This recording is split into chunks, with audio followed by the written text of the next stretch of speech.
This is a Geek Leader podcast, and I'm your host, John Rauda. This show is all about helping us grow as leaders, become better technologists, and improve our lives both at work and at home. I hope you enjoy the show and learn a lot.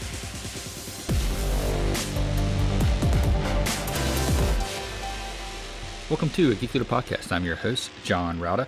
And if you could, please do me a favor and take a moment and leave a rating and review in whatever podcast player you're listening to this on, whether it's Apple Podcasts, Spotify, iHeartRadio, doesn't matter. I would greatly appreciate it. And that feedback really helps get other listeners to the show. Also, if you're not subscribed, go ahead and subscribe so you don't miss an episode. And if you feel so inclined, you can go to geekleader.com/tip and donate to the show. Thanks so much. All right, Geek Leaders, today I'm honored to have Eileen Forrestal on the show. She has spent a lot of her career as an anesthesiologist, putting people to sleep, but now she is embarked on a mission to wake people up with the power of words. She's the author of the book, The Courage to Shine, and through her work, she has been working with creating journals called Get Up and Go Diaries, which is pretty fascinating, and I'm super excited to talk about that. But I'm also interested in some of her other things that has made her life memorable, such as the summiting Mount Kilimanjaro, as well as trekking to the Everest Base Camp. So I think some of that stuff is going to be pretty fun to talk about as well. Anyway, with all that being said, Eileen, welcome to the show. Yeah, well, thank you. That was a great intro. So can you tell the audience a little bit about your background and how you got into where you are today, and what is it exactly that you're doing now? Oh, gosh. Well, there's a whole book about it. I wrote it in my memoir if you want to read it. Just go read it there. Exactly. Look, I was born and raised in Dublin, in Ireland. And, I was a studious kind of a child. I actually grew up, as you know in the book, I grew up with a stammer. So really when it came to, deciding what I was going to do with my life, when I realized I couldn't actually use a telephone and I didn't really want to be able to talk to people. So anyway, I decided kind of at a young age that the longest course in college would be the one that would suit me. So I thought medicine was the longest course in college. So I embarked on that. I thought, by the time that 7 years is over, surely to goodness, this damn stammer will be gone. Anyway, whether it was or whether it wasn't, I was still left with this kind of residual terror of speaking with any kind of groups of people. So anyway, medicine was kind of, it was like one-on-one, and I could certainly manage that one-on-one. And then I found myself in anesthesia. So that was really quiet. All my patients were asleep. And it was just really technically I really enjoyed it was kind of a skilled job. And I really loved being an anesthetist. And it was very varied, and I loved all that. And but then I suppose really, I also explain in the book, things happen in life that you don't expect. And what kind of happened, what I didn't expect really was that my relationship had broken down. I would have kind of ended up getting separated. Like, this was never supposed to happen to me. How did this happen? I'm like a really nice person. And then I kind of had to look, and I kind of realized that so much of me was not actually happening. So much of me was hiding, and so much of me was hoping that somebody else would say what it was that I wanted to say. So I was always like, so I just kind of really decided, or felt, or with a bit of encouragement, it was like, no, Eileen, really, you need to speak for yourself. There is nobody else coming. And it was like, what if you just kind of had the courage to kind of get over this like fear that you have of speaking? And what if you just kind of risked it, gave it a go?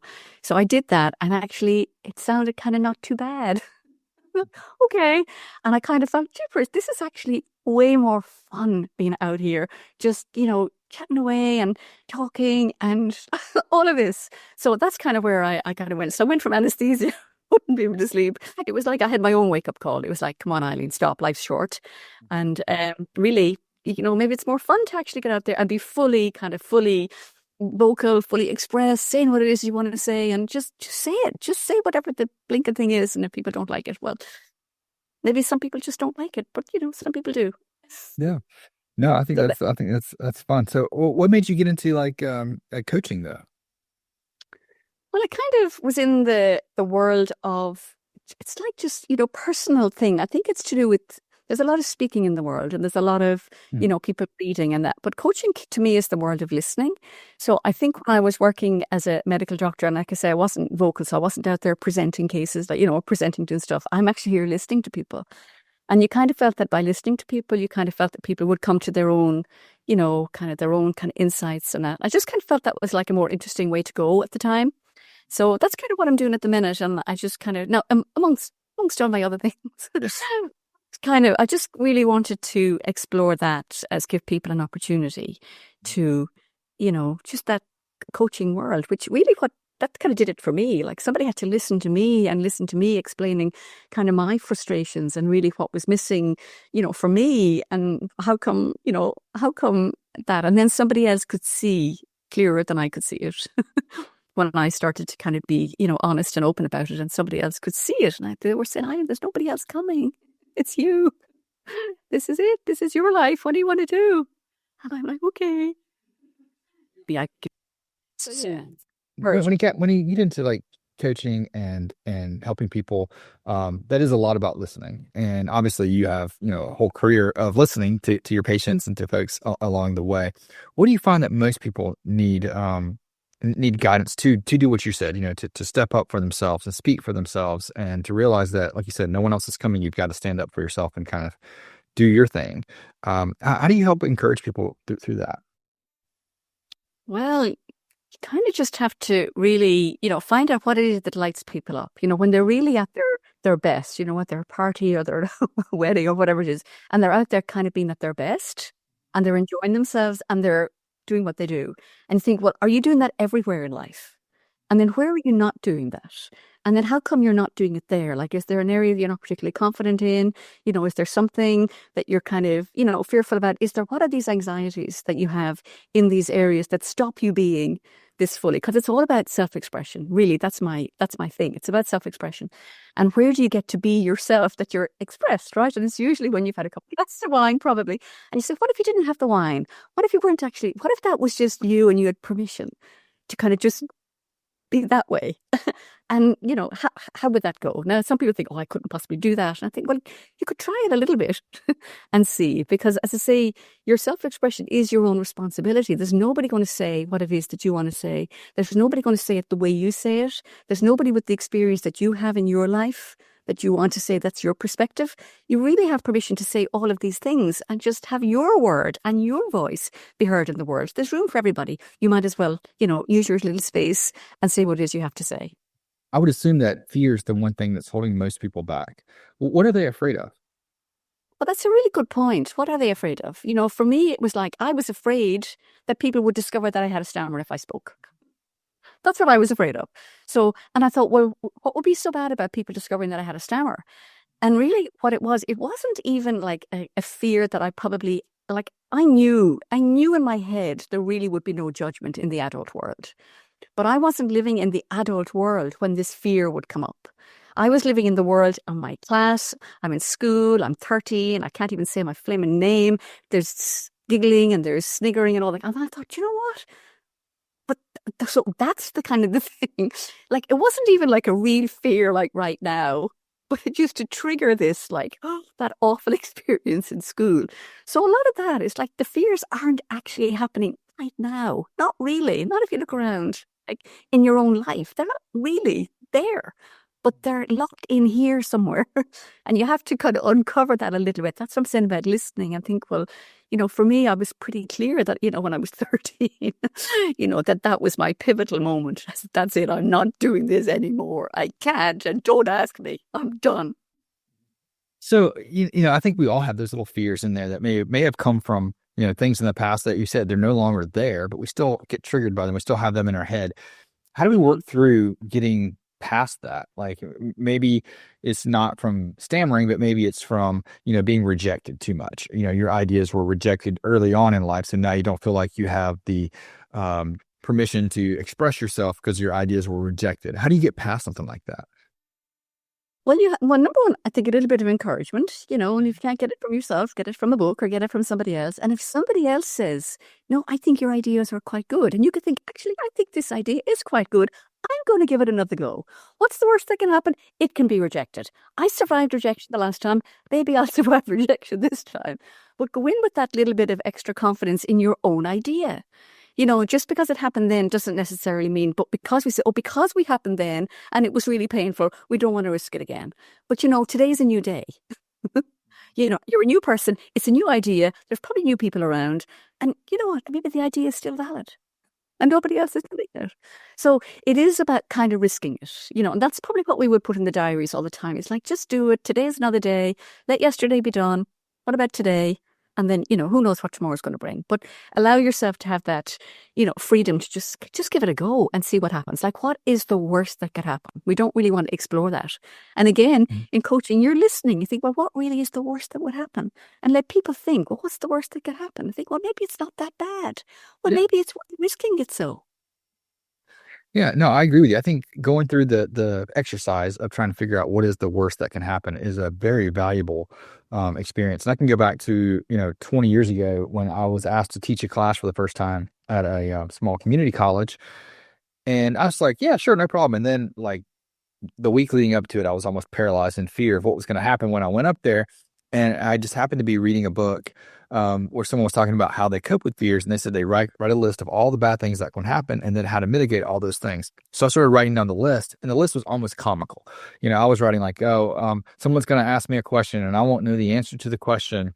And I'll say something stupid, and there'll be a reporter for the paper that'll be in the class, and she'll write an article, and the article will trash me, and then I'll get fired from my day job because I obviously didn't deserve that day job. And it was just absolutely comical when I look at it now of how stupid these fears were. But writing it down and going through the exercise of actually having that was really helpful for me to get past that. Really, very, very valuable exercise. Yeah, and I imagine your journaling will have something to do with that. With helping you get through things like that whenever those things come to you. What was the idea and inspiration behind these journals? Well, again, I actually I came upon the journals. I used to use this journal. It was called the Irish Survivor's Diary. And I used to use it, to kind of go through tough times. It was a little inspirational diary. They're not blank, they're full. They're full of content, right? Now, this little one that I used wasn't as full as they are now, but there was enough in it. But when I was doing fundraising. I was going to do a cycle in Cambodia, and I was looking for fundraising. And I looked at my little diary to think, was there any inspiration in the diary? And as I looked at the diary, I thought, well, maybe the person who does the diary would give me some of the fundraising for my trip. So I just went to the shop and I said, where does this book come from? And he says, oh, you're lucky. That's that lady, South African lady. Actually, she's living about 5 miles away. I said, that's great. Knocked on her door.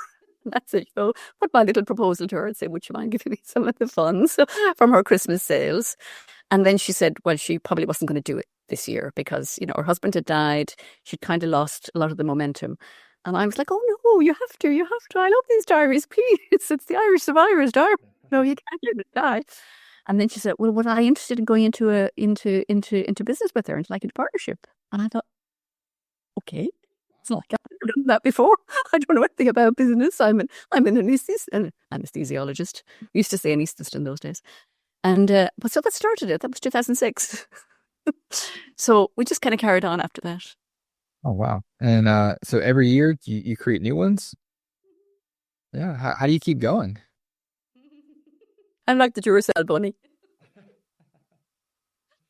I don't know. Look, there's a team now, and we keep going. But it's always I've sort of stepped away now in the last kind of year or so from actually creating them, and just kind of moved into, because I'm doing my own kind of my writing and coaching, moved into that. But they're still carrying on. We have probably maybe 7 or 8. We have there's like the diary. The Irish diary, the Irish Get Up and Go diary, then one for busy women. There's a young person's diary. We have a gratitude journal. We have like a daily planner. We have a leadership journal. We have a schools journal. We have a travel journal. So I was just keep thinking of these new journals, everything idea that I have. I said, oh, there's another opportunity. Yeah, absolutely. There sure is. And there's a need out there for things like that, for that daily inspiration. Oh, I think so. Yeah. I've just come back. From. I was doing some leadership training in Uganda, and I'm just back like last week. And we just brought the diaries out there. They were like, "Oh my God, they're late. Can we have that?" I think, "Oh gosh, yeah, that's like another opportunity." I'll be looking at. Yeah. So tell me a little bit about like some of these adventures that you've been going on. And what got you started into, kind of the outdoor adventures and things like that? It wasn't even anything to that. I started as fundraising. I started in fundraising. So when I worked in hospitals and a junior doctor, and there'd be an opportunity to raise funds. And I said, what are people doing to raise funds? So everything I did was actually as part of a fundraising thing. It was almost like I wouldn't ever think of doing anything like that myself. Either I wouldn't be brave enough or I just wouldn't even think of it. The opportunity wouldn't arise. But, the first thing I did was I did a parachute jump. We did that for Save the Children. And, when I cycled in Cambodia, that was for Action Aid. When I did it in Kilimanjaro, it was for Child Aid here. And when I did it, Everest Child. So all of these things were all about fundraising. It wasn't about anything else, but I had the most amazing experiences. But it wasn't that I wanted the experience. It's just well, I'm doing the fundraising and this was the experience. And it's oh my God, that was just fantastic, So I got to do all kind of things just for. Yeah, so I'm curious if and I think that's great. I think it's always fantastic whenever you can bundle something that's super adventurous and exciting with a good cause. What was the hardest thing to do, mentally? Actually, physically, the hardest things. I tell you, the hardest thing that I did was Kilimanjaro. Really, really. I had it in my head. I'm doing it for fundraising. I'll go as far as I can, and I'll turn around and come home. When I've got as far as I can go, right? Really. And I think, I'm not particularly fit. I don't go to the gym. I used to be a smoker, but I'm a very enthusiastic fundraiser. And I thought, well, look, I'll do my best. I'll go as far as I can, and then I'll turn around and come home. So anyway, that was the plan. And then as I was kind of going, it's in the book, actually. It's such a great story. I had to put it in the book. I don't know whether you read it or not. Anyway. And, but really it was, when it came to it and I really wanted to turn around, I thought, I am going to die on this mountain. I really am going to die. You have got to let me go down. This is not fair. I need to go down. And this guy was saying, no, it's okay. You can do it. I think I can't do it. You don't understand. I'm going to die here. I am colder than I have ever been in my entire life. This is horrible. Please take me down. He said, no, it's okay. You can make it. You can do it. You're strong. I said, I am not strong. I need to go down. I am exhausted. I think I'm going to die here. And anyway, he just kept saying one more step. He said one more step for 10 solid hours. Oh my gosh. One more step. And I got to the top of Kilimanjaro. Now, I don't know if I got there, but I wouldn't have got there without Douglas. He was and I just thought that's the power of encouragement. And when somebody else sees that you can do it, you can't see it yourself, but somebody else can see it. It's but my whole brain, I need to go down now. I'm too cold. So yes, that was the hardest thing, but it was one of the greatest lessons. Mm-hmm. How do you encourage people today to take that one more step whenever they're hitting what they think is their wall, when they think they're at the end and they can't go any further? How do you go about encouraging people to take that one more step? Well, that's the thing. You have to see what it is that they're dealing with. What is that thing? What is, when they say it, what is that thing that they're not taking? What is that one step that they don't want to take? What's that one step that they're afraid to take? What is that one thing they don't want to do? And then it's well, baby steps up to that one thing and then try and get over that one thing. But you have to see what is it, because everybody, it's something different. Mm-hmm. Yeah, absolutely. It's definitely, varies from person to person. And I can think what is the one thing that I struggle with the most that I need to do? And I find that a lot of times the thing that I struggle with the most is the thing that I need to do the most, And, for me, sometimes it's having that difficult conversation. I like to make people happy. I don't like to call them out on something. I don't like to, but I know that in order for them to get better, especially people that I manage and lead, in order for them to get better, I've got to, have that difficult conversation about areas to improve on and things that they're not doing what they should be doing at. And I think that's my one step that I need to keep doing. Yeah. Yeah. And that is really challenging, really, because, people, we all are. My next book is coming out shortly. And there is a chapter on that called Dangerous Conversations. And it's the most scary thing we can do in life is say something. Can you believe it? Because we're afraid of the reaction, the response it's going to get. So we hold back, we don't say the thing, and then we kind of skirt around the edge. We skirt around the edge of it, and then that probably irritates the other person even more. So you're kind of building up this thing. So it's almost like just being really, really straight about something, and then listening really back. It's giving people space to say everything. So if you're afraid to say something, you can guarantee the person on the other side is also afraid to say something. So if you are not afraid to listen, number one, that's the first part. You have to listen, number one, and not be afraid of what other people are going to say. And then you can create a space, and then you can say something with that where perhaps they won't be afraid of because you're just going to say it. This is the way, this is what it is. This is how it occurs. This is what it is. Without it's the whole thing of people feeling that they're at fault or they're to blame. You have to get rid of that. People are not at fault. They're not to blame. People did what they did. They did it. They thought it was the best or whatever. I've got the best view of people. I mean, people really, I feel, are actually doing the best thing with what they have at the time. Nobody deliberately goes out with kind of malintent unless you're a straight person. It's not that. And then all of these kind of misunderstandings arise and kind of mistakes. And then you're kind of trying to, so all of that's morass of stuff you get caught in. And it's like, you can just tease out just the points that you want to really kind of, as I say, but you've got to listen first, I think, and be willing to listen. They do say that thing is, it takes courage to stand up and speak. It also takes courage to sit down and listen.